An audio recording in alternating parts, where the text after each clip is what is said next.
वरदान मिला था कि उसे कोई भी सजीव जीव मार नहीं सकता।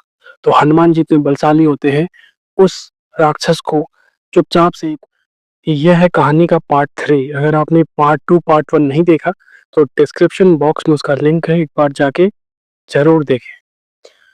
तो जब सिपाही वो धन और वो अंडे लेके घर पहुँचते हैं, तो वो चुपचाप अगले दिन राजा को जाके पूरी बात बता देते हैं।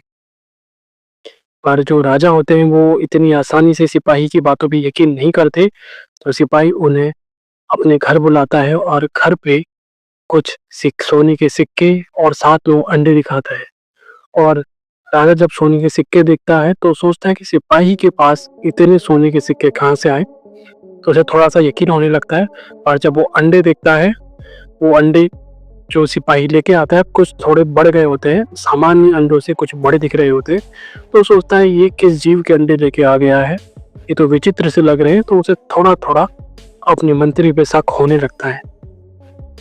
तो राजा निर्णय करता है कि आज रात वो भी सिपाही के साथ अपने मंत्री के पीछे-पीछे जाएगा।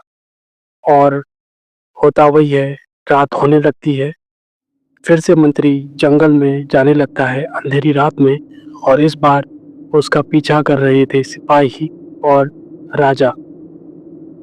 जैसे-जैसे वो लोग गुफा के अंदर जाते हैं, जो मंत्री होता है वो फिर से वापस से गुफा के अंदर बने तहखाने में चले जाता है। राजा और जो सिपाही होते हैं वो चुपचाप से ये सारी चीज़ें देख रहे होते हैं। और उसके बाद वही सारी प्रक्रिया होती है। वो सिक्के लेके आता है, और जो भी वो उनके पास होता है, जैसे कि अंडे होते हैं, वो उन्हें वापस से वहीं पे उसी स्थान पे रख देते हैं। और उसके बाद मंत्री जब वापस से घर जाता है, तो राजा इस बार पूरी सेना के साथ मंत्री के पास पहुंचता है और मंत्री को बंदी बना लेता है, और रात को ही चलाते हैं और मंत्री को बुलाया जाता है। और जब मंत्री वहां पे पहुंचता है, तो राजा सभी सभा के सामने उससे ये सारे प्रश्न बोलने लगते हैं कि आप उस गुफा में क्या करने जाते हैं, और आपको वो गुफा कहाँ से मिली, और जो भी आप मृत मनुष्य या मृत जीव वहां लेके जाते हैं, वो आप कहाँ से लेके आते हैं। मंत्री पे गंभीर आरोप होते हैं। तो मंत्री के पास तो अब कुछ चारा नहीं होता, और रंगे हाथों पकड़ा जा चुका होता है, तो वो उत्तर देता है। जो भी वो मृत व्यक्ति लेके जाता था या उनके अवशेष लेके जाता था, वो शमशान घाट से उठा के लेके जाता था। और वो गुफा उनको एक दिन जंगल में भटकते हुए ऐसे ही मिल गई थी। और उनका कहना है कि ये गुफा श्रापित है, और जो अंडे हैं वो भी श्रापित है। और चूंकि उस गुफा में जाने से उनको धन मिलता था, तो वो धन के लालच में बार-बार जाते थे।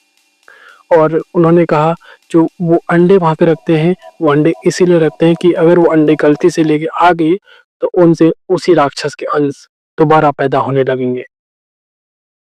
ये सुन के जो सिपाही की सिट्टी-पिट्टी गुम हो जाती है, क्योंकि उसने स्वयं उस राक्षस को देखा होता है। तो वो सोचता है कि वो न जाने कौन सी मुसीबत लेके आ गया है। सिपाही तुरंत सभा में बताता है कि वो भी वो अंडे लेके आ गया है। तो फटाफट राजा निर्णय करता है कि उन अंडों को वापस उस स्थान पे पहुंचाया जाए, और 2-3 सैनिकों के साथ वो अंडे वापस से उस स्थान पे पहुंचा दिए जाते हैं। अब जो मंत्री होता है वो बताता है राजा को कि उसके नीचे एक विशाल दानव रहता है, और नीचे एक गर्भाकार जगह है जहाँ पे वो दानव किसी श्राप के कारण कैद है, और वो दानव उस जगह से बाहर नहीं आ सकता। पर उसके द्वारा भेजे गए अंडे जरूर बाहर आ सकते हैं। और चूंकि उस दानव की आप मदद करते हैं, अगर आप नीचे जाके उसे खुरसते हैं उस चाल को, तो वहां से रक्तस्राव होता है, और साथ ही सोने के बहुत सारे सिक्के निकलते हैं।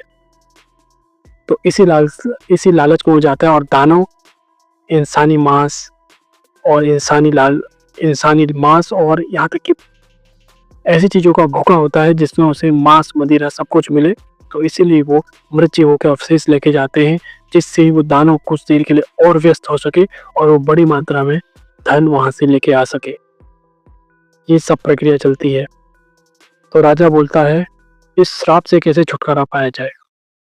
तो मंत्री बताता है कि उन्हें उनके जो गुरु थे उन्होंने बताया था कि जब रामायण काल के दौरान रावण का एक सैनिक था, उसको एक वरदान मिला था कि उसे कोई भी सजीव जीव मार नहीं सकता।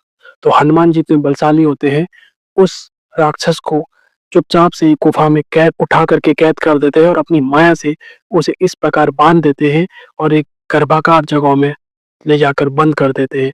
और हनुमान जी की माया के कारण वो जानवर, वो राक्षस कभी भी वहां से बाहर नहीं आ सकता। अगर उसे मारना है तो उसे कोई निर्जीव जीव ही मार सकता है। और ये सुनकर सभा में बहस जारी हो जाती है कि कैसे इस श्राप से छुटकारा पाया जाए।